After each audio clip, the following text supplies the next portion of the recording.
In this example, we'll be using exercise 11.5 that can be found in your textbook on page 521. We are going to be doing the journal entries for a discounted notes payable. In the exercise, they tell us that we have issued a 45-day note for $90,000 to a creditor on account. The note was discounted at 8%, and we need to journalize the entries to first record the issuance of the note, and secondly, the payment of the note at maturity.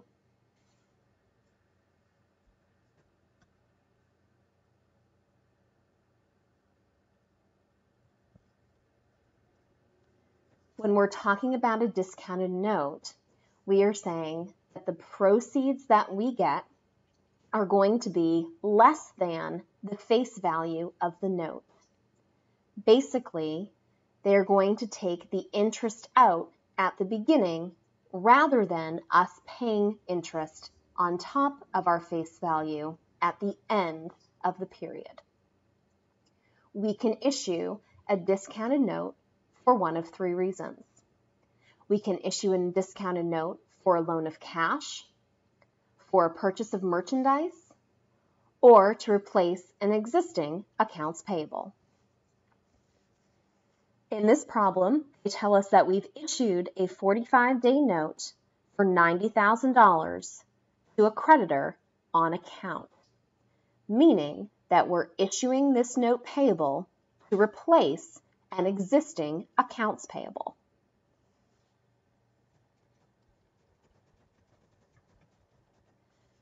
So we will want to debit our accounts payable. But before we can include that amount, we need to first figure out our discount rate. And we do that by taking our face value, multiplying it by our discount rate, and multiplying it by the amount of time that we have to pay back this loan. So, in this case, our face value is $90,000. Our discount rate, they tell us, is at 8%. And we only have 45 days to pay back this loan.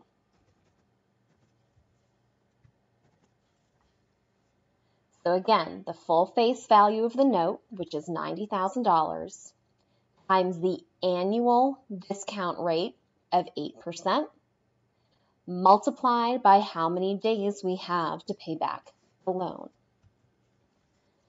This tells us that they are discounting the note by $900, meaning that the accounts payable amount that it's eliminating is not $90,000, it is $90,000 minus $900. Again, this is what we're talking about in terms of proceeds. We are only being able to eliminate an accounts payable worth $89,100 by issuing a note of $90,000.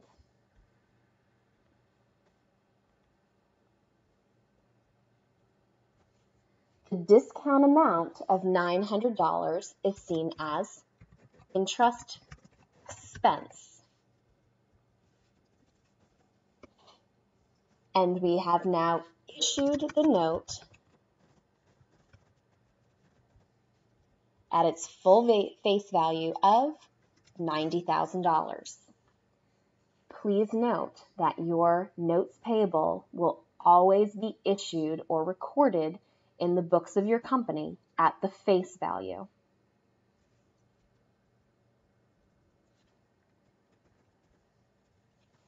In Part B, they asked us to journalize the payment of the note at maturity or on the due date.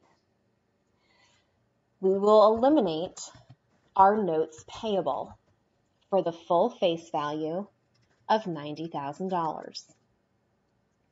Since our interest was taken out when we issued the note, we simply credit cash for the full $90,000.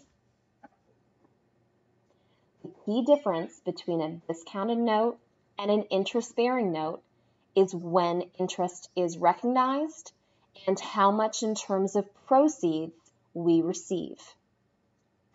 In an interest-bearing note, the amount of proceeds we receive equals the full face value of the note. For a discounted note, the proceeds that we receive is always less than the face value of the note, which we can see clearly in this example. We only received $89,100 to cover a $90,000 note that we have. For an interest-bearing note, we record interest at the payment date. For a discounted note, we recognize the interest expense at the issuance date.